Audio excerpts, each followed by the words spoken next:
भारत हिंदू राष्ट्र नहीं हो जाएगा, हम तब तक यात्राएं निकालेंगे। ये लोग इस मुल्क को हिंदू राष्ट्र बनाना चाहते हैं और हिंदू राष्ट्र बनाने वालों के सामने डॉक्टर अंबेडकर ने एक वाक्य लिखा था।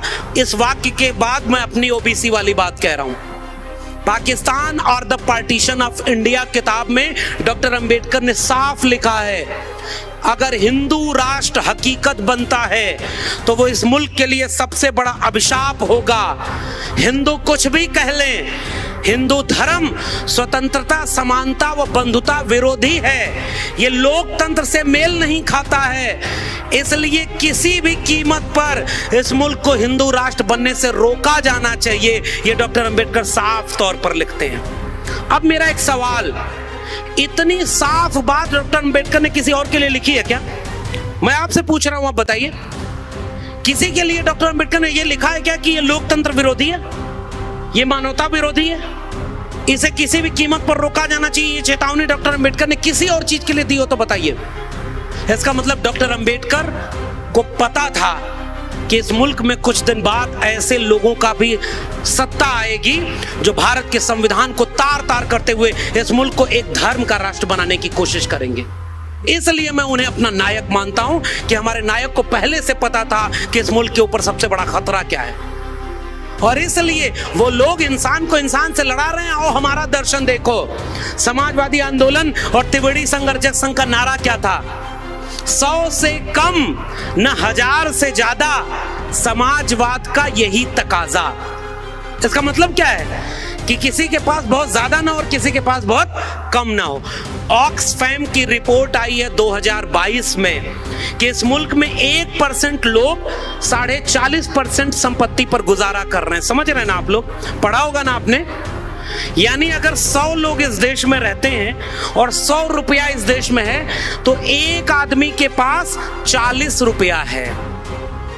और वही ऑक्सफैम की रिपोर्ट कह रही है कि इस मुल्क के 50% लोग 3% पर गुजारा कर रहे हैं, यानी 50 लोग केवल 3 रुपए में गुजारा कर रहे हैं। और इस 50 को अगर एक्सटेंड कर दीजिए तो 90 लोग 10 रुपए में गुजारा कर रहे हैं और 10 लोग 90 रुपए का कब्जा किए हुए बैठे हैं। इसलिए हम ये बहुजन की जब बात करते हैं तो उन मुल्क के 90% लोगों की बात करते हैं जिनका 90% पैसा और संपत्ति 10% लोग कब्जा किए हुए हैं। और ये बात जान जाए ये मुल्क। इसलिए आज की डेट में इस देश की सबसे बड़ी अगर कोई जरूरत है तो वो है जाति जनगणना। अगर जाति जनगणना नहीं होगी तो ये पता ही नहीं चलेगा कि ये कब्जा करने वाले 1% लोग कौन है। और इसलिए मैं आपको धन्यवाद देता हूं कि आपने अपने विषय में मुझे जाति जनगणना पर बोलने के लिए कहा है। भाई, हम भी तो जानना चाहते हैं कि मेरे मुल्क का वो एक आदमी कौन है जो 40% कब्जा कर लिया। कहीं वो वही तो नहीं जो पैसा लेकर विदेश भाग गया, और जब वो भाग रहा था तो चौकीदार सो रहा था। आखिर चौकीदार किसकी चौकीदारी कर रहा था? नीरव मोदी, ललित मोदी, विजय माल्या, इनमें कोई भी, चंद्रपुर के लोगों, एक बड़ी गंभीर बात आपसे कह रहा हूं, इस मुल्क में अगर किसी शेड्यूल कास्ट, शेड्यूल ट्राइब और ओबीसी कोई व्यक्ति इंजीनियर बन गया और उसने एक गलती कर दी तो इस मुल्क के पढ़े लिखे लोगों ने रिजर्वेशन को गालियां दी हैं। बताइए मैं गलत कह रहा हूं कि सही कह रहा हूं? बताइए, गालियां दी कि नहीं? अगर एक SC ST OBC व्यक्ति से गलती हो जाए, एक डॉक्टर ने गलती की तो उन्होंने कहा ये शेड्यूल कास्ट, शेड्यूल ट्राइब और OBC के लोग मेरिट नहीं होती है, ये रिजर्वेशन से आए हैं, ये ऐसे होते ही हैं, और हमारे लोगों को गालियां दी। कल्पना करिए, ये देश को लूट कर जो विदेश भाग गए, इनमें अगर एक भी SC ST OBC होता तो ये हमारे लोगों का जीना हराम कर देते। ये सारे तो वही हैं जो मुखत से जाए थे ब्राह्मण, बाहुर नाम क्षत्रिय। हमारे लोग लूटने वाले नहीं हैं। और उन्हें कौन बचा रहा है? ये विदेश भाग गए, ये लोग कौन हैं और किसका पैसा लेकर भाग गए? वो बेच रहे हैं भारत को। अब आइए कंटेम्पररी इंडिया की बात करते हैं। और एक ओबीसी प्रधानमंत्री, अरे भाई 75 साल में इस देश को प्रधानमंत्री कोई मिला तो उसने अपनी जाति क्यों बताई? इस देश के शेड्यूल कास्ट, शेड्यूल ट्राइब को एक अपमान और झेलना पड़ता है कि नहीं? वो हमारे ऊपर तोहमत लगाते हैं कि हम जातिवादी लोग हैं, हम जातिवाद करते हैं। बताइए, सही कह रहा हूं गलत कह रहा हूं? वो हमें जातिवादी कहते हैं ना। ये बताओ कि गुजरात का मुख्यमंत्री रहने तक तुमने अपनी जाति नहीं बताई थी ना, और जब तुम्हें प्रधानमंत्री बनना हुआ तो दोनों हाथ फैलाकर कहे कि मैं ओबीसी माँ का बेटा हूं, मुझे ओबीसी लोगों वोट दे दो, और ओबीसी लोग कहे कि अरे बेचारा चाय बेचने वाला, अब इसको हम प्रधानमंत्री बनाएंगे। कितना प्यारा नारा दिया था, वो बेच रहे हैं भारत को, मैं चैन से कैसे सो जाऊं, वो लूट रहे हैं भारत को, मैं चैन से कैसे रह जाऊं, सौगंध मुझे इस मिट्टी की, मैं देश नहीं बिकने दूंगा। और आप सब ओबीसी लोग उनको वोट दे दिए, और उसके बाद वो चौकीदार शुरू किया, पहले रेल बेच दिया, किस प्लेटफॉर्म पर चाय बेची नहीं पता, किस ट्रेन में चाय बेची नहीं पता, उसे चाय बेचते किसी ने नहीं देखा, लेकिन उसके भक्त सब मान लेते हैं कि हाँ चाय बेचा, और वो रेल बेच दिया, देश बेच दिया, और उसके भक्त कहते हैं कहाँ कुछ बिक रहा है, अच्छे दिन तो आ गए हैं। उसने वो बारी बारी बेचना शुरू किया। बताओ चंद्रपुर के लोगों, आप सबसे जागरूक लोग हो इस देश में, सबसे ज्यादा अगर कोई शेड्यूल कास्ट और शेड्यूल ट्राइब का कर्मचारी है तो वो सबसे बड़ा सरकारी संस्थान कौन है? रेलवे है कि नहीं? सबसे ज्यादा कर्मचारी आपके रेलवे में थे ना, और रेलवे को बेचने का मतलब समझ रहे हैं? वो आपके जितने लोगों को नौकरी मिली थी सबकी नौकरी खत्म, रेल बिक गई, बैंक बिक गया, LIC बिक गई, और नवरत्न कंपनियां बिक गई, BSNL बिक गया, सारा बारी बारी करते बेचते चले जा रहे हैं। और उसके बाद उस फकीर ने एक बात कह दी है कि मेरा क्या है जी, मैं तो फकीर आदमी हूं, झोला लेके चल दूंगा। चंद्रपुर के लोगों, मैं आपसे पूछने आया हूं, हमारे आपके बच्चों का क्या होगा अगर ये सारा कुछ बिक गया तो? ये सवाल हमारा है कि नहीं?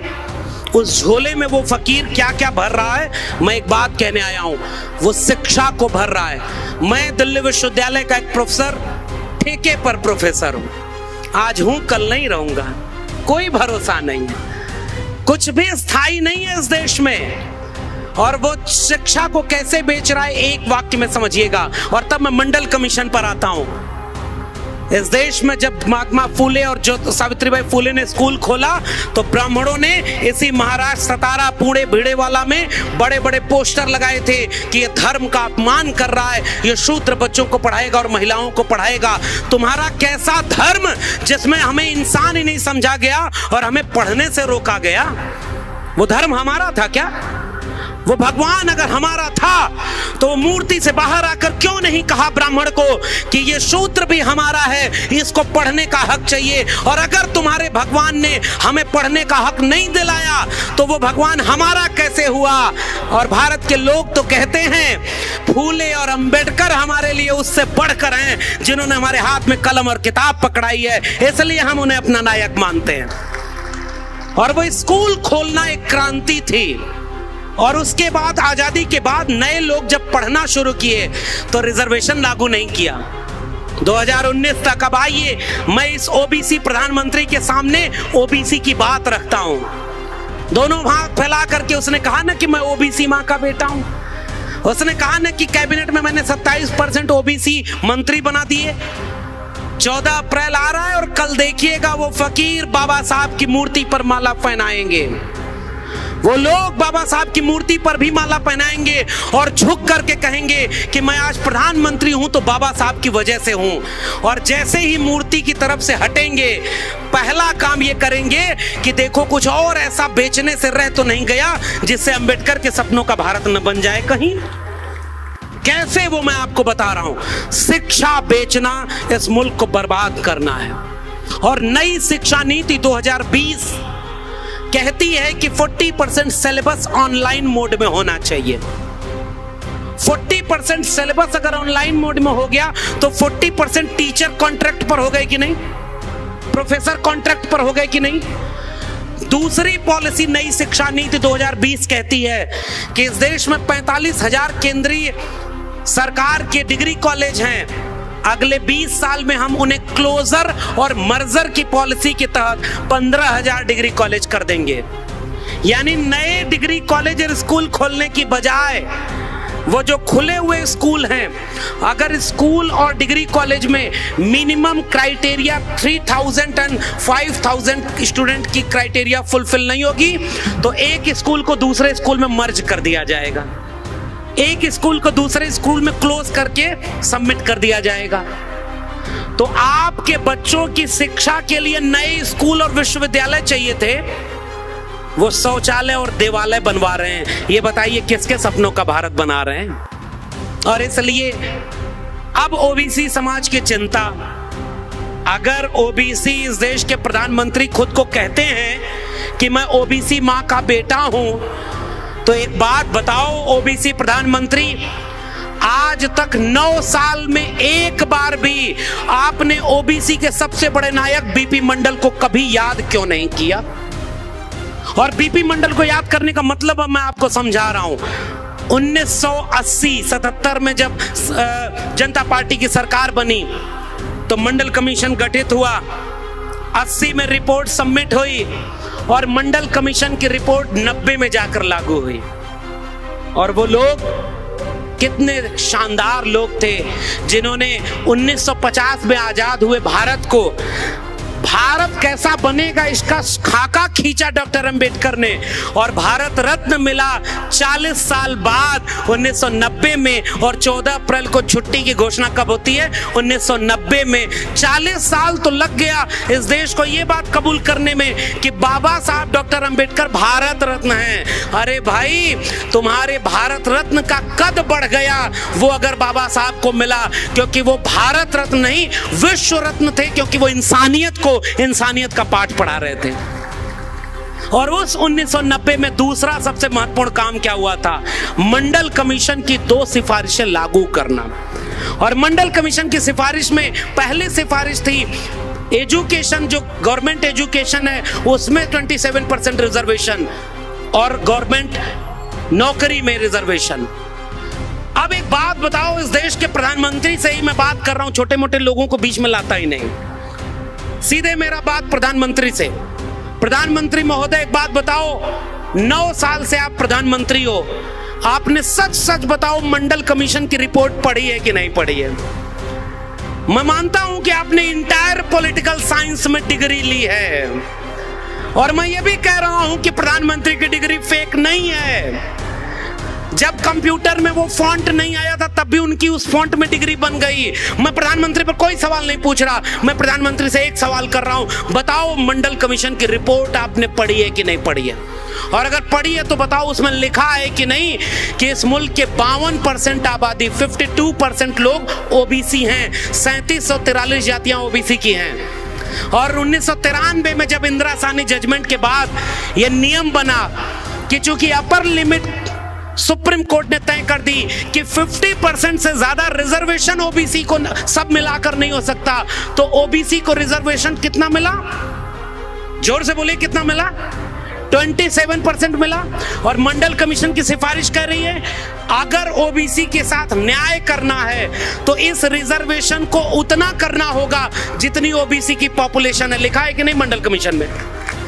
अब इस देश के प्रधानमंत्री फकीर साहब मुझे जवाब दें, अगर आप ओबीसी के हितैषी हो तो जैसे ही आपने 10% सुदामा कोटा ईडब्ल्यूएस लागू कर दिया तो 50% अपर लिमिट खत्म हो गई कि नहीं हो गई? बताइए भाई जोर से। अगर 10% सुदामा कोटा समझ रहे हैं ना? सुदामा का कहानी जानते हैं? अरे वो एक गरीब ब्राह्मण एक गांव में रहा करता था। ब्राह्मण गरीब हुआ तो उसके नाम के आगे लिखा गया कि एक गरीब ब्राह्मण था। इस मुल्क के SC ST OBC 90% गरीब बनाए गए और कभी इस देश में उनके नाम के आगे गरीब नहीं लिखा गया, क्योंकि मान लिया गया था कि ये लोग तो ऐसे ही कंगाल लोग हैं। हमारे लिटरेचर में भी हमें अपमानित किया गया। तब मैं इस मुल्क के निजाम से पूछता हूं, अगर आपने 10% EWS रिजर्वेशन लागू कर दिया है तो आज इस देश के प्रधानमंत्री घोषणा करें कि ओबीसी की 52% आबादी को 52% रिजर्वेशन लागू करते हैं। अगर नहीं करते हो तो हम आपको फेक ओबीसी कहते रहेंगे। और अगर 52% रिजर्वेशन लागू नहीं कर रहे तो एक काम और कर लो, जरा गिन लो कि कितने ओबीसी हैं। भाई गिनती करोगे इस देश में कितनी भेड़ बकरियां हैं, आप गूगल करिए तो मिल जाएगा। इस देश में कितने पेड़ पौधे हैं, आप गूगल करिए तो मिल जाएगा। इस देश में कितने जानवर हैं, ये पता लगाइए तो मिल जाएगा। इस देश में कितने SC ST OBC, SC ST की तो गिनती होती है, कितने OBC और अपर कास्ट हैं इसकी जानकारी इस देश को नहीं है। अब एक बात बताइए, जाति जनगणना का मतलब समझा रहा हूं। कुछ लोग कहते हैं कि जाति जनगणना अगर होगी तो जातिवाद बढ़ जाएगा। So cute logic. इस देश का बंटवारा धर्म के नाम पर हुआ कि नहीं हुआ? और 1951 से इस देश की जनगणना में धर्म गिना जाता है कि नहीं जाता है? बताइए जोर से, धर्म गिनते हैं कि नहीं? अरे भाई, जब तक तुमने धर्म के नाम पर दंगाई राजनीति शुरू नहीं की थी, तब तक इस देश में धर्म के नाम पर दंगे बहुत कम हुए। दंगे तो तब हुए जब तुमने धर्म की राजनीति शुरू की। गिनने से कोई दंगा और कोई बंटवारा नहीं होता। जैसे धर्म गिनते हो, जैसे भाषा गिनते हो, इस देश में भाषा के नाम पर राज्य बटे कि नहीं बटे? भाषा के नाम पर राज्य बटे और फिर भी भाषा गिनते हैं। धर्म के नाम पर देश बटा, फिर भी धर्म गिनते हैं। इंसान जाति के नाम पर बटा और वो जाति नहीं गिनते। ये धोखा है कि नहीं है? इसलिए हम कहते हैं कि जातियों के गिनने से जातिवाद नहीं बढ़ता, जातियों के न गिनने से जातिवाद बढ़ता है। क्योंकि रोहित वेमुला को जाति पूछ करके सांस्थानिक हत्या की गई। डॉक्टर पायल तड़वी, और अभी हाल का केस है महाराष्ट्र के लोगों, आप जानते हो कि दर्शन सोलंकी नाम का एक लड़का था ना, IIT में पढ़ता था ना। लोग कहते थे कि जब नया भारत बनेगा तो अपने आप जातियां खत्म हो जाएंगी। ये बताओ, सबसे अच्छे पढ़े लिखे लोग IIT में होंगे कि नहीं? सबसे अच्छे पढ़े लिखे लोग ये यूनिवर्सिटीज में होंगे कि नहीं? मैं दिल्ली विश्वविद्यालय में हूं और साफ कह रहा हूं, इंटरव्यू में नंबर देने में भी जाति देखी जाती है। इंटरव्यू और वाइवा में नंबर देने में जाति देखते हो, और उसके बाद जाति के नाम पर इतना जलील करते हो कि दर्शन सोलंकी की सांस्थानिक हत्या होती है। तुम जातियां नहीं गिन रहे हो, तब भी जातिवाद बढ़ रहा है। मेरा एक सुझाव इस देश के प्रधानमंत्री माने कि वो जाति जनगणना करा दो, और जितनी जिसकी संख्या भारी उसकी उतनी हिस्सेदारी करा दो। ये देखो, तुम्हें कहने की जरूरत नहीं पड़ेगी, जातिवाद खत्म हो जाएगा। बीमारी और हमारे ऊपर तोहमत। एक शेर पढ़ रहा हूं, हमी को दरिया पे जाने से रोकने वाले हमी से पानी का हिसाब मांगते हैं। कहते हैं कि हम मुल्क को कमजोर कर रहे हैं। ओबीसी प्रधानमंत्री महोदय, एक और जवाब दो। अगर जातियां नहीं गिने तो देश के 45 केंद्रीय विश्वविद्यालयों में एक भी प्रोफेसर 2019 तक ओबीसी का क्यों नहीं था? तुम कहते हो कि हमने राष्ट्रपति दलित बना दिए, हमने कैबिनेट मिनिस्टर दलित और ओबीसी बना दिया, हमने देखो नई राष्ट्रपति पहली आदिवासी महिला बना दिया। हम कहते हैं थैंक यू माय डियर फकीर। लेकिन मैं पूछना चाहता हूं कि लेटरल एंट्री से जो 400 ज्वाइंट सेक्रेटरी तुमने बनाए, उसमें एक भी SC ST OBC क्यों नहीं है? हम तो ज्वाइंट सेक्रेटरी बनना चाहते हैं। तुम ये सांसद विधायक क्यों बना रहे हो? वो तो अपने दम पर बन जाएंगे।